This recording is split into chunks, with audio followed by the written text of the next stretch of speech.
다양한 분야의 명사를 초청해 삶의 지혜를 들어보는 시간, 릴레이 특강 지혜다락방 김지연입니다. 여러분, 최근 들어 급증하는 질병이 하나 있습니다. 중년 여성 3명 가운데 1명이 이 질병을 앓고 있고요. 또 이 병은 오후가 되면 다리가 퉁퉁 붓고 무거워지는 증상을 나타냅니다.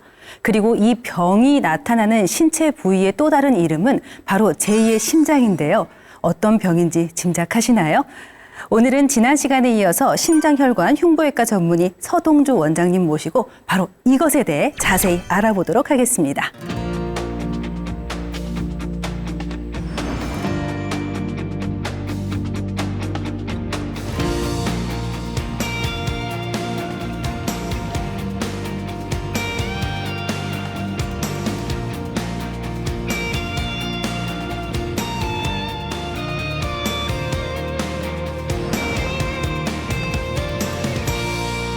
네, 원장님 한 주 만에 다시 지혜다락방 찾아주셨는데요. 시청자 여러분들께 먼저 반가운 인사 부탁드리겠습니다.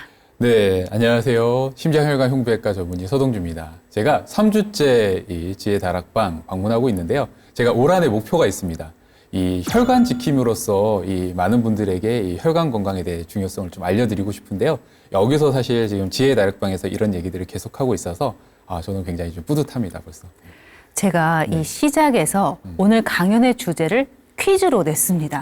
네네. 그런데 정답은 아직 말씀을 안 드렸거든요. 네네. 원장님께서 좀 알려주시죠. 네, 증상 아마 들어보시면 많은 분들이 아마 공감을 하시지 않을까 싶습니다. 나도 이런 증상이 있었는데 라고 생각들 하시는데요. 아마 예측하셨을지도 모르겠지만 이 증상의 이 진단명은요, 바로 하지정맥류였습니다. 그리고 제가 이 질병이 발생하는 부위가 제2의 심장이다라고 했는데 그 부분도 알려주셔야죠. 네, 우리가 종아리가 제2의 심장이라고 하죠. 우리가 동맥 같은 경우는 심장이 이렇게 펌프질을 하면서 손가락, 발가락, 머리까지 혈액을 보내주는 역할을 합니다. 그런 이 펌프 역할을 해주게 되는데 문제는 되돌아오는 길이에요. 되돌아오는 길이 정맥이죠. 이 정맥은 그런 펌프 역할을 하는 장기가 없죠. 그래서 보조적인 도움을 받아야 되는데 그 중에 대표적인 게 근육의 도움을 받아야 됩니다. 그게 발 그리고 종아리 쪽에 있는 이 종아리 근육인 건데요. 이 종아리 근육이 약해지다 보면 결국에는 혈액을 심장 쪽으로 보내주는 힘이 약해지다 보니까 혈액이 제대로 이동하지 못하고 정체되면서 이 하지정맥류가 생기고 그로 인해서 여러 가지 증상들이 생길 수가 있는 거죠. 종아리가 이렇게 중요한 신체 부위인지 저를 포함해서 굉장히 많은 분들께서 처음 들으셨을 수도 있을 것 같은데 앞서 강연에서는 이제 혈관 건강의 중요성에 대해서 전반적으로 설명을 해주셨잖아요. 그런데 오늘은 이렇게 콕 집어서 하지정맥류를 강연의 주제로 선택하신 이유가 있을까요? 근래에 이 여러 혈관 질환들이 있지만 이게 생활의 불편감을 이렇게 나타내는 질환이 그렇게 많지는 않습니다. 보통 동맥 질환 같은 경우는 문제가 되면 생명과 직결되는 질환들인데 이 정맥 질환, 하지정맥류 같은 경우는 증상들이 좀 모호한 경우들이 많습니다. 그래서 불편하지만 이유를 모르고 지내시는 경우들이 많아서 정확한 정보를 조금 드리고 싶었다는 게 이제 첫 번째고요. 두 번째는 이 하지정맥류가 너무 간단하고 크게 문제되지 않는 질환이다라는 약간 오해들이 있으세요. 그런데 이제 이런 질환들, 하지정맥류 같은 이런 증상들을 나타내는 이런 모든 질환들이 결국에는 염증과 여러 면역 반응까지 연계가 돼서 우리 몸에 조금 더 큰 문제를 일으킬 수 있기 때문에 이렇게 정확한 진단과 그리고 어떤 치료 방법이 있는지를 좀 알려드리고 싶어서 오늘 하지정맥류를 주제로 잡았습니다. 네, 제 주변에도 보면 사실 남녀노소를 불문하고 미관상도 좀 그렇고요. 설명할 수 없는 그 통증까지 여러 가지로 좀 힘들어하는 분들이 계신데 또 말씀해 주신 것처럼 하지정맥류에 대한 속설들로 오해도 많이 하고 계시더라고요. 맞습니다. 오늘 원장님의 강연을 듣고 나면 오늘 그 모든 궁금증들이 다 해결이 되겠죠? 네, 그렇습니다. 네, 그럼 원장님 오늘도 강연 청해 보겠습니다. 네.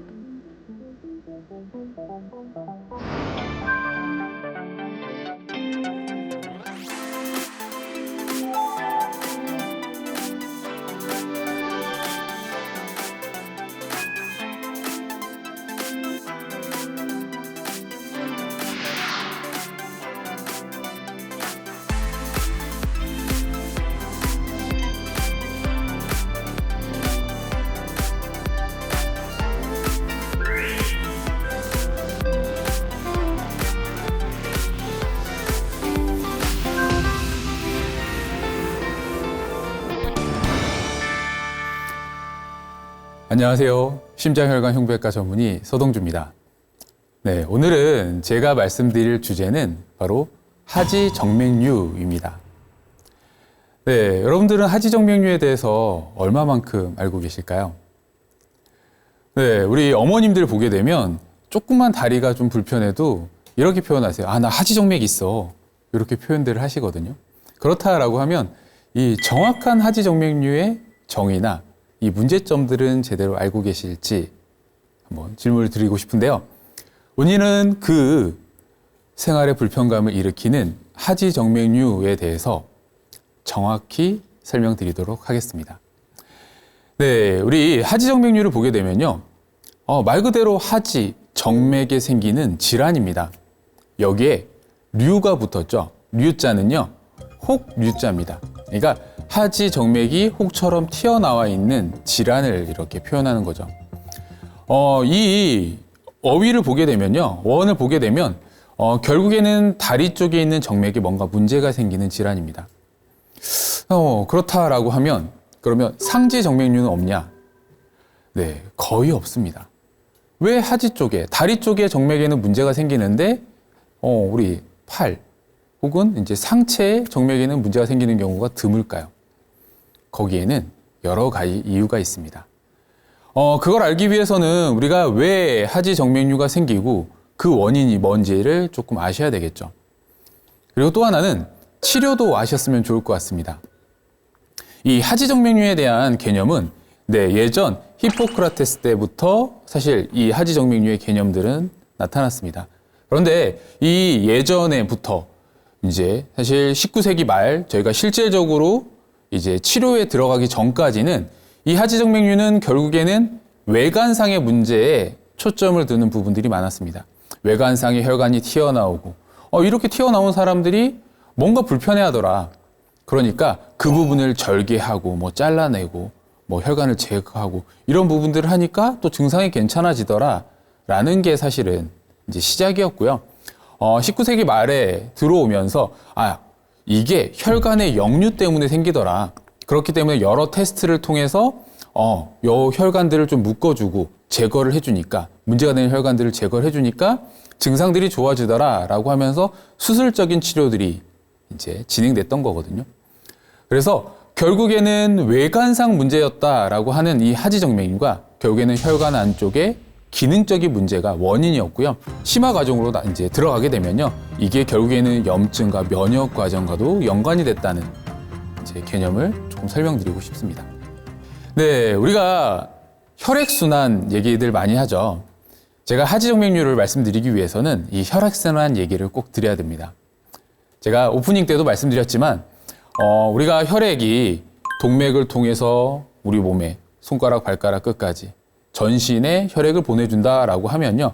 이 모세혈관에서 영양소와 노폐물을 걸러내고 이제 회수하는 길이 이제 점점점 이제 회수하게 되는데 거기서 그 다음 정맥을 통해서 심장으로 되돌아와야 됩니다. 그런데 동맥 같은 경우는 심장과 같은 이 강력한 우리 몸에 인체에 있는 펌프가 있기 때문에 혈액을 보내줄 수 있습니다.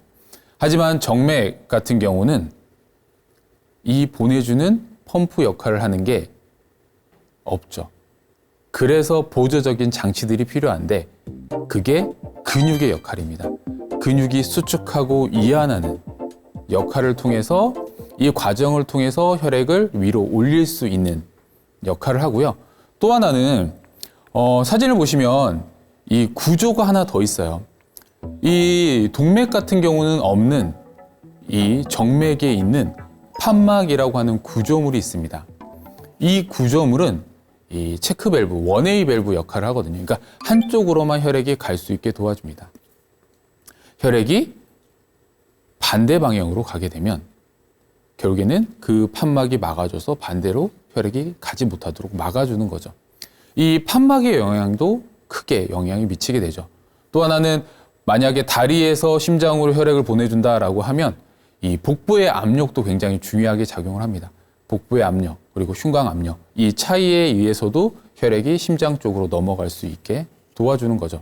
그래서 이런 부분들이 작용을 해서 혈액이 다시 발에서 심장으로 돌아올 수 있게 도와주는데 이 중에 어느 것 하나만 고장이 나고 혹은 이 기능이 떨어져 있다라고 하면 그때는 이 정맥혈관의 기능이 떨어질 수밖에 없는 겁니다. 이게 만성화되게 되면 이 하지정맥류라고 하는 이 만성 정맥부전으로 이어지게 되는 건데요. 제가 좀 전에 말씀드렸다시피 그런데 왜 하지정맥류만 있느냐라고 이제 사실 이제 설명을 좀 드려야 될 것 같은데요. 보통 상체 혈관 같은 경우는 팔은 일단은 우리가 제일 많이 쓰죠. 뭐 어쩔 수 없이 여러 동작 때문에 많이 쓰고요. 또 하나는 심장과 거의 비슷한 레벨에 있습니다. 그래서 혈액이 심장 쪽으로 들어가는 일이 그렇게 멀고 힘든 여정이 되지 않습니다. 하지만 다리는 좀 다르죠. 심장과 가장 멀리 떨어져 있죠. 그래서 다시 올라오는 길도 굉장히 기나긴 여정인데 여러 환경상 이걸 또 방해하는 요소들도 많습니다. 우리가 걷지 않고 앉아 있거나 그러면 근육을 거의 쓰지 않겠죠. 그리고 살이 찌면서 올라가는 혈류량이 너무 많아요. 올라가야 되는 혈류량이 너무 많아져요. 그리고 이제 배가 나오면 이제 복부의 압력도 높아져요. 그러면 위로 올라가는 길이 굉장히 험난하고 더 험난해지겠죠. 그러다 보면 이제 그 혈관들이 망가지는 겁니다. 이제 그걸 이제 보통 일명 하지정맥류라고 하게 되는데요. 이 정맥에 생기는 이 질환, 정확한 명칭은 만성정맥부전이 정확한 명칭입니다. 이 정맥부전이라고 하는 건요, 말 그대로 혈액이 새는 걸 의미해요. 가장 왼쪽에 있는 사진을 보면 혈관이 예쁘게 일직선으로 되어 있죠. 그 안쪽에 이 판막이 잘 자리를 잡고 있습니다. 근데 이게 여러 가지 이유 때문에 혈관이 망가지고 손상이 되고 혈류량이 많아지고 이렇게 되면 이 판막이라는 게 점점점 벌어지게 돼요. 그러면 혈류가 심장으로 못 가고 다리로 다시 내려오는 상황들이 생기죠. 이걸 이제 저희는 정맥이 역류한다라고 표현을 합니다. 역류를 해야 되면 혈액이 한쪽으로만 가줘야 되는데 그래야지 순환이 잘 되는데 역류해서 혈액이 다리 쪽으로 다시 정체되다 보면 이것 때문에 여러 가지 문제들이 생기는 거죠. 아마 이제 역류는 이 하수도가 고장났다라고 생각하시면 돼요. 하수도 배관이 제대로 연결이 돼서 심장 쪽으로, 그러니까 배관이 혈류가 잘 앞쪽으로 가줘야 되는데 하수도가 뭔가 막히거나 뭔가 문제가 생겨서 꿀꺽 뒤로 역류하면 그게 사실은 문제를 일으키잖아요. 그러니까 그런 상황이라고 생각하시면 됩니다. 그래서 저희가 이제 보통 하지정맥류 저희가 검사를 하고 진단할 때 이제 혈류가 샌다 혹은 정맥이 샌다 이렇게 표현을 하거든요. 그러니까 혈류가 심장으로 못 가고 일부가 판막 사이를 사실 이제 지나서 다시 거꾸로 새는 과정들이 지나가게 되죠. 그러니까 이런 것들이 진행되다 보면 여러 가지 문제들이 생기게 되는 거죠. 우리가 하지정맥류 그러면 왜 많이 생기느냐? 이런 부분들을 생각을 해보시면 원인들은 굉장히 다양하고요. 기존에 유전적인 측면을 굉장히 좀 강조하는 측면도 있었습니다. 이게 혈관의 탄력성이나 뭐 이런 여러 가지 부분들이 좀 영향을 미치는 것으로 저희는 추측을 했죠. 그래서 유전적인 요소가 강하고 거기에 현대인들이 하지정맥류, 그러니까 만성 정맥부전이 점점점 늘어나는 이유는 생활 환경과 여러 가지 사실 만성 질환들 때문에 또 많이 생기거든요. 그 이유들을 보게 되면 대표적인 게 사실 비만입니다. 요즘 비만 인구들이 많이 늘고 있죠. 좀 전에 하지정맥류가 잘 생기는 요소 중에 하나가 이 복부의 압력이 높아지고 그리고 하체로 가는 혈류량이 늘게 되는 것도 원인이고요.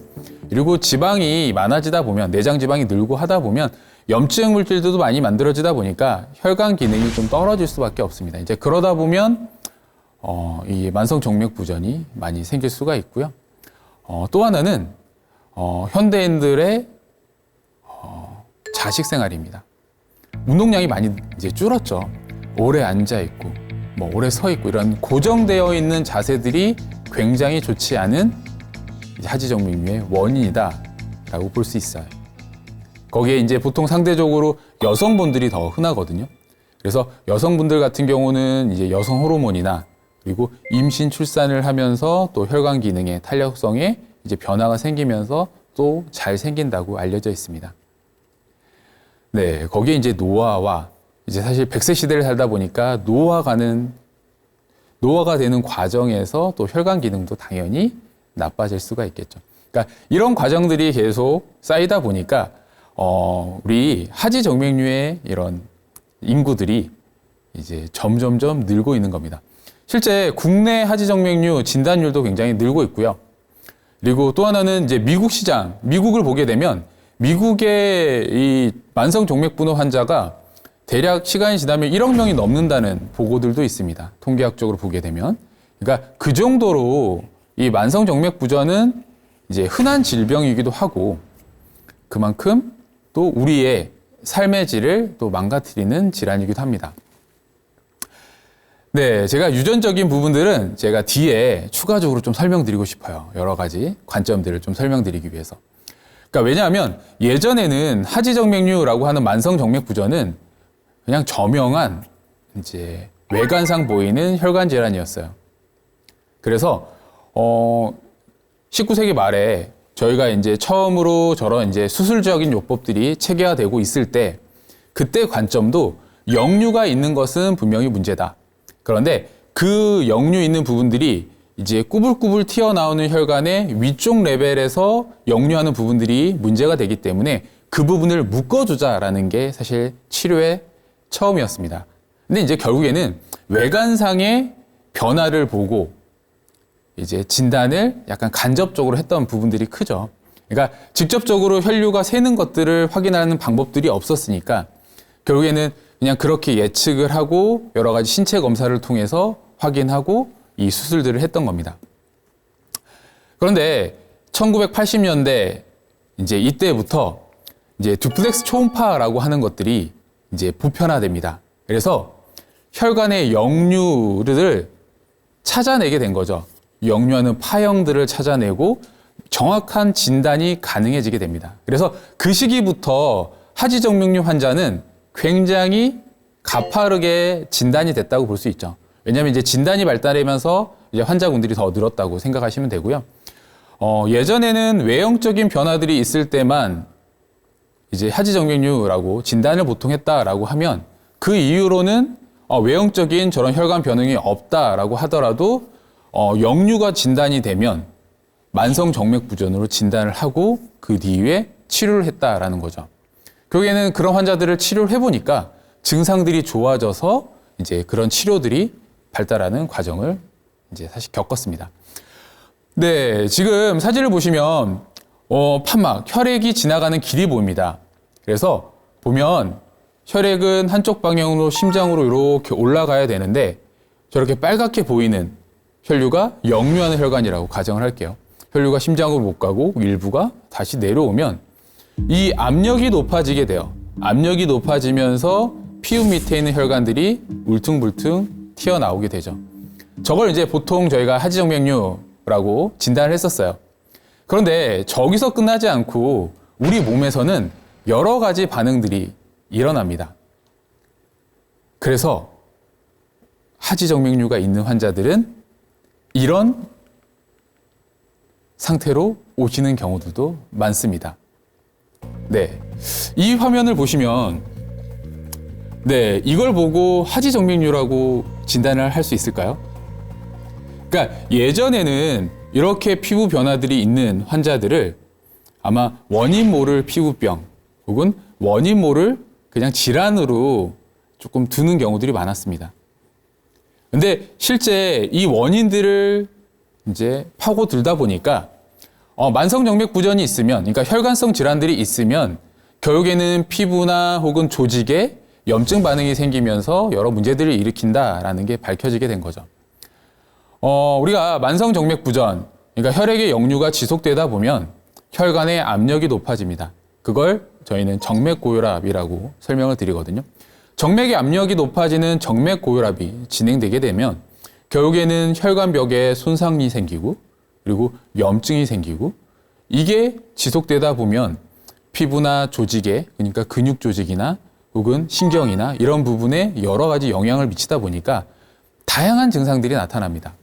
그 대표적인 증상이 하지정맥의 증상이 다리가 무겁다, 혹은 쥐가 난다, 저리거나 뭐 화끈거리거나 시리거나 이런 이제 이상 감각들도 나타나기도 하고요. 거기에 이제 더 진행되다 보면 이렇게 피부 변화들도 같이 나타날 수가 있습니다. 피부에 염증이 생기기도 하고요.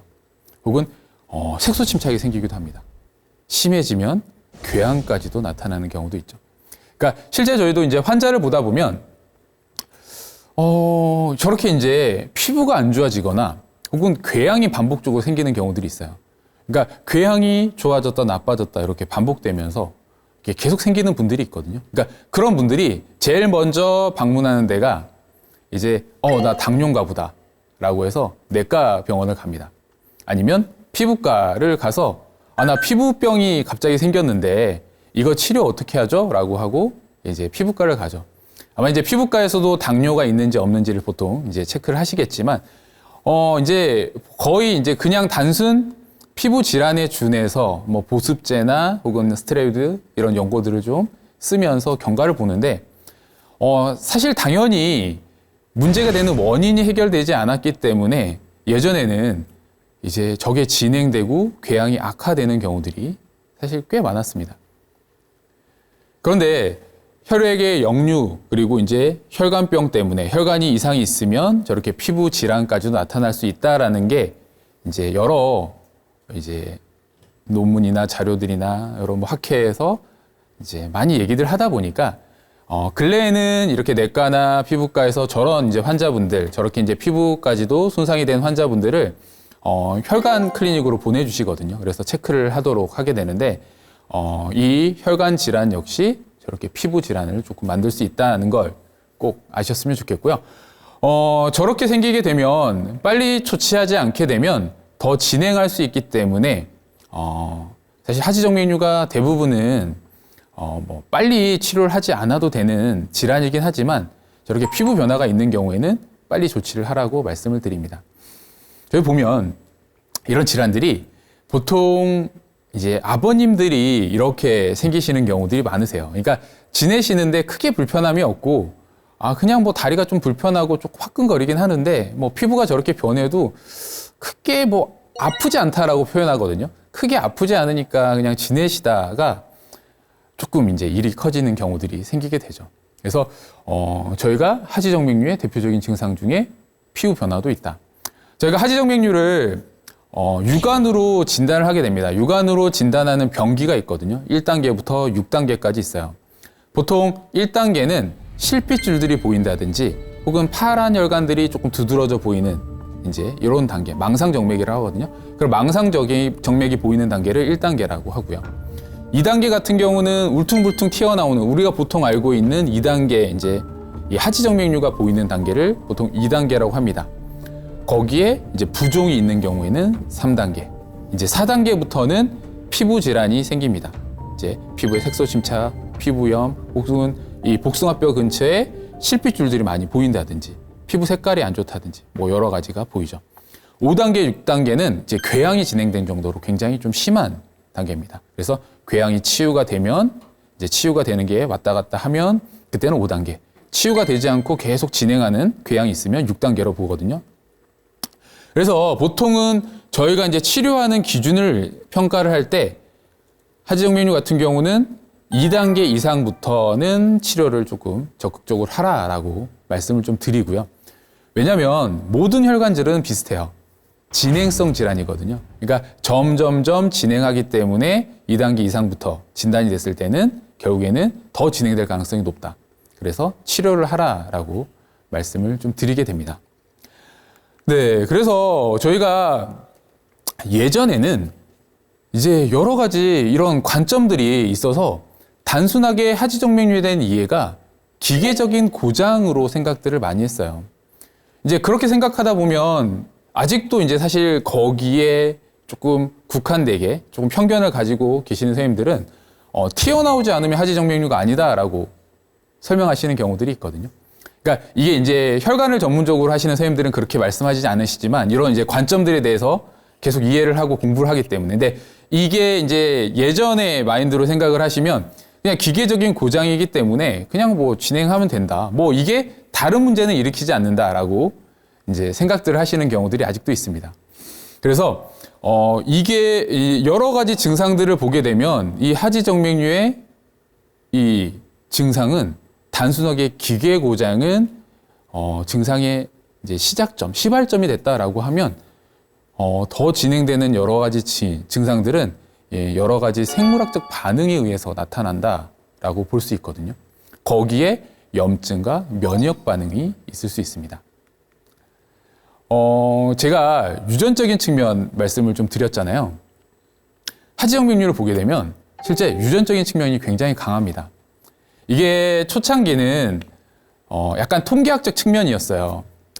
뭐 일본이나 여러 우리보다 더 앞서서 이제 하지정맥류 치료를 했던 이런 국가에서 한 이런 통계학적 이제 보고서를 보게 되면 엄마 아빠가 하지정맥류가 있는 분들의 자녀들을 보게 되니까 굉장히 높은 비율로 하지정맥류가 나타나더라라는 거였습니다. 그래서 저희들은 이제 그러면 이게 뭔가 유전적인 혈관 탄력성이나 여러 가지 때문에 문제가 되겠구나라고 추측을 하고 가족력을 항상 앞에 두게 됩니다. 그래서 가족력이 있으시면 하지정맥류가 잘 생깁니다라고 말씀을 좀 드렸던 거죠. 하지만 이에 대한 이제 유전적인 측면을 조금 증명한 최근에 자료가 있습니다. 결국에는 이 면역세포가 하지정맥류의 원인이다라는 결국에는 자료였거든요.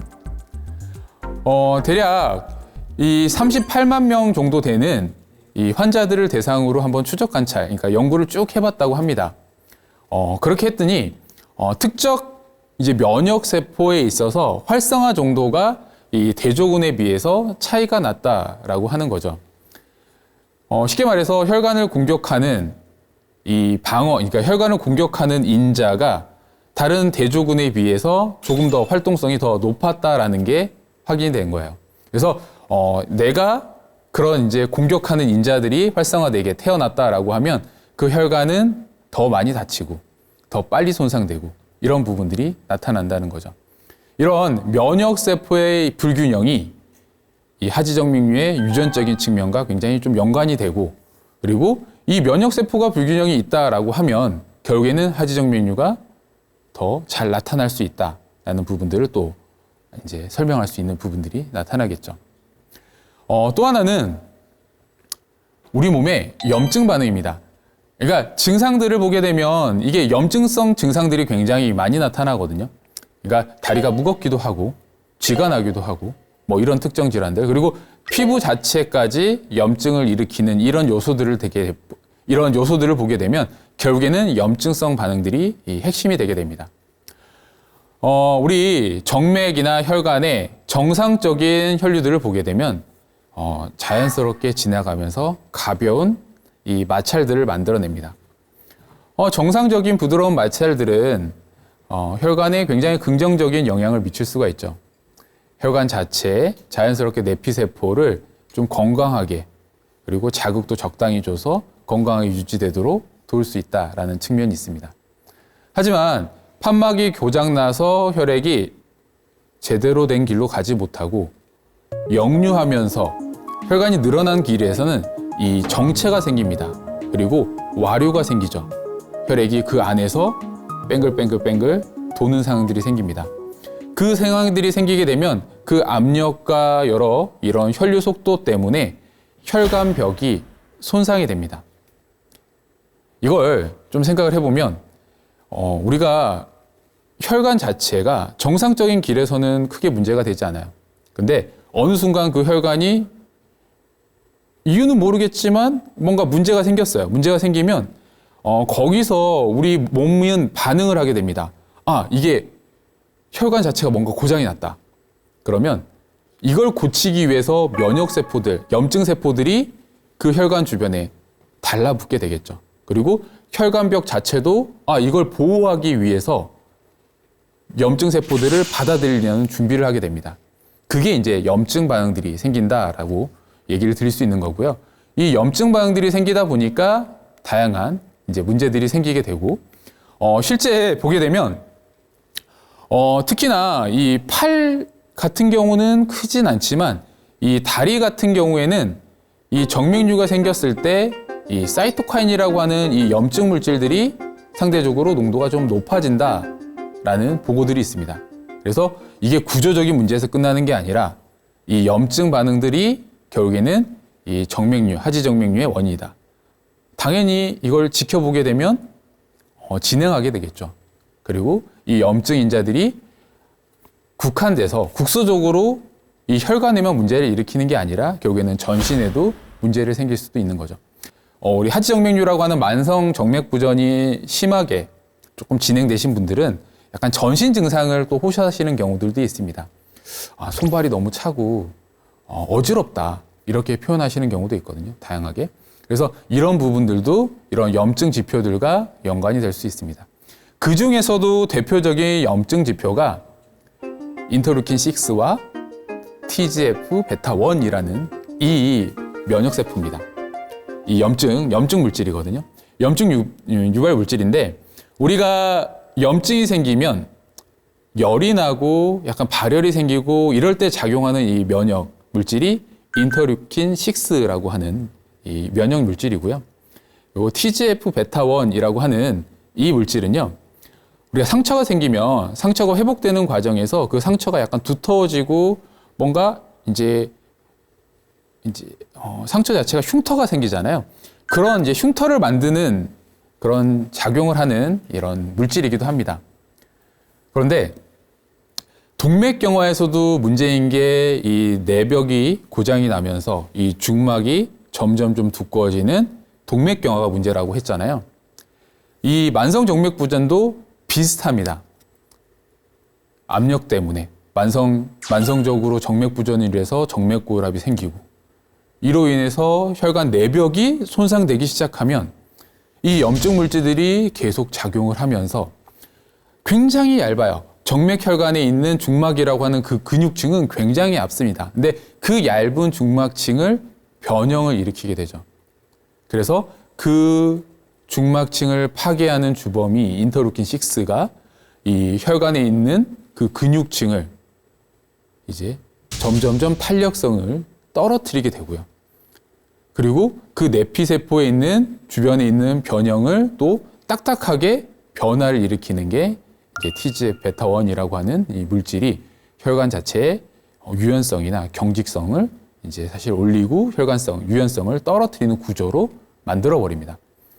그래서 제가 또 하나 이제 만성 정맥 부전이 있는 분들 혹은 정맥 고혈압이 있는 분들을 쭉 검사를 하면서 항상 말씀드리는 게 정맥이 딱딱하게 변한 정맥경화가 있습니다라고 표현을 드립니다.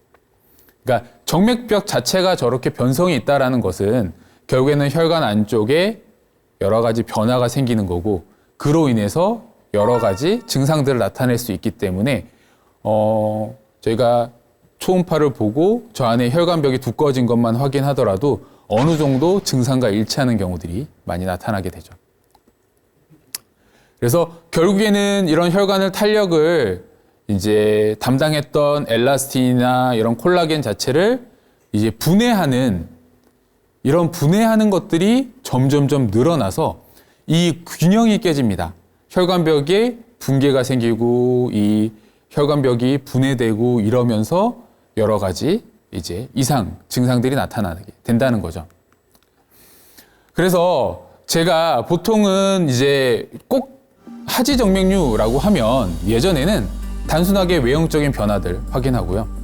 도플러라고 하는 초음파 검사가 지금은 이제 주요 진단 이제 방법이었는데 사실 이것뿐만 아니라 그 전에 이제 유전체학 검사나 혹은 혈관 바이오마커나 이런 면역 물질이나 이런 부분들도 같이 이제 지켜봐야 되지 않을까 싶습니다. 하지정맥류가 1980년대 이제 듀플렉스 초음파가 이제 대중화되면서 굉장히 진단율이 높아졌습니다. 그래서 그 이후에 여러 가지 치료 방법들이 나타났고요. 이제 최근에는 그 혈관 치료에 있어서 이제 표준화된 치료는 혈관 안쪽에 이제 치료 기구를 넣고 고장이 난 판막을 이제 여러 가지 방법으로 막아주는 게 사실 치료 방법이었거든요. 그 대표적인 방법이 이제 2세대 방법이라고, 1세대 방법이 이제 수술적으로 묶어주고 혈관을 긁어내는 방법이었다라고 하면, 2세대의 방법은 이제 레이저나 고주파처럼 열 에너지를 이용해서 혈관을, 내벽을 지졌다라고 하면요. 이제 3세대 방법은 이렇게 이제 열을 이용하다 보니까 열 손상 때문에 여러 가지 문제가 생겨서 이제 조금 더 좋은 방법이 없을까라고 나온 게 안에 약물을 주입하는 방법들이 이제 나타났습니다. 이 시기를 보게 되면 굉장히 좀 짧은 시기에 변화들이 많이 나타났어요. 그러니까 하지정맥류 진단이 많아지면서 1980년대 이후로 이제 수술적인 요법들이 많이 개발됐다라고 하면 그 이후에 2000년대를 기점으로 해서 레이저나 고주파들이 많이 치료가 되고 이제 2010년 이후로 이제 이 3세대 방법이라고 하는 약물 치료들이 많이 개발되고 있습니다. 그런데 이렇게 이제 빠른 시간 안에 이렇게 시술 방법들이 많이 다양해지고 있는데요. 그런데 아직 증상이 시술하고 나서 치료하고 나서도 남는 경우, 그리고 초기 환자분들에 대한 치료 방법이 명확치 않는 부분들이 좀 있습니다. 그래서 그 부분에 대한 접근이 단순히 이 하지정맥류가 기계적인 결함으로, 구조적인 변함으로 나타나는 질환이 아니라 여기에 더해서 이 염증, 면역세포와 연관됐다라는 부분들을 좀 아셨으면 좋겠고요. 그 부분을 또 같이 치료를 해줘야 치료 후에, 시술 후에도 이제 수술 후에 증상들이 개선되는 부분들도 있을 거고, 그리고 초기 환자분들 같은 경우는 수술을 하지 않고도 치료하는 전략을 짤 수 있지 않을까 싶어서 그런 부분 때문에 설명을 좀 드린 게 있습니다. 결국에는 이 하지정맥류는 혈관의 만성 자가염증입니다. 네, 근본적인 원인은 단순하게 기계적인 결함이 아니라요, 유전적으로 결정된 이 면역계 불균형이 큰 영향을 미친다. 그리고 이 혈류의 정체는 이 면역 반응의 방아쇠 역할을 하면서 혈관벽 내에 국소적인 염증의 폭풍을 유발할 수 있다라는 점이죠. 거기에 이제 그런 염증들의 여러 가지 염증 물질들이 작용을 하고요. 이런 부분들에 대한 미래 이제 치료의 구체적인 표적으로 작용하지 않을까 싶습니다. 저는 그러니까 오늘 이 시간을 통해서 하지정맥류가 단순하게 이렇게 이제 사실은 치료가 진행된 지가 100년이 넘었거든요. 그런데 다양한 치료 방법들이 또 그 사이에 한 40년 사이에 굉장히 많이 나타났습니다. 근데 아직도 하지정맥류를 그냥 기계적인 결함으로만 생각하시는 경우들이 많습니다. 하지만 이 하지정맥류의 이런 패러다임의 전환 자체가 근본적인 또 혁신을 또 보일 수 있기 때문에 오늘 이 시간을 가져봤습니다. 네, 여러분들은 아마 하지정맥류라고 하면 아직도 이제 단순한 이제 혈관이 튀어나온 질환 정도로만 생각하실 수 있는데요. 제가 이제 환자분들을 계속 보다 보면 제가 이제 처음 이 하지정맥류 환자분들을 보기 시작한 이유 중에 하나가 정말 치료를 잘 그러니까 여기저기 병원을 다녀도 관심을 못 받는 환자분들이 굉장히 많았어요. 그러니까 이런 증상들은 결국에는 그냥 지내세요. 치료 뭐 굳이 안 하셔도 되고 그냥 사세요라고 대학병원이든 여러 병원들에서 지내시는 경우들이 많았습니다. 그런데 문제는 환자분은 굉장히 불편해요. 생활에 굉장히 좀 불편감을 느끼고 힘들어합니다. 그러니까 그런 부분들에서 그러니까 의료진과 환자 간에 이 갭이 있는 게 저는 되게 조금 힘들었거든요. 그래서 그런 부분들을 좀 개선하고자 사실 이 하지정맥류 환자분들을 조금 더 집중적으로 케어하기 시작했고요. 그런 측면에 있어서 저도 이제 계속 환자분을 보다 보니까 단순히 이 구조적인 문제만 해결해서는 완벽한 치료가 되지 않더라고요. 그래서 조금 더 연구를 하고 이 염증과 면역 문제까지도 생각을 염증과 면역까지도 이 생각을 한 부분들이 있습니다. 네, 여러분들도 오늘 이 시간을 조금 잘 들어보시고요. 하지정맥류에 대한 이제 다른 관점, 그리고 조금 미래지향적인 관점에 대해서 한번 이해를 하시는 시간이 되셨으면 좋겠습니다. 네, 지금까지 감사합니다.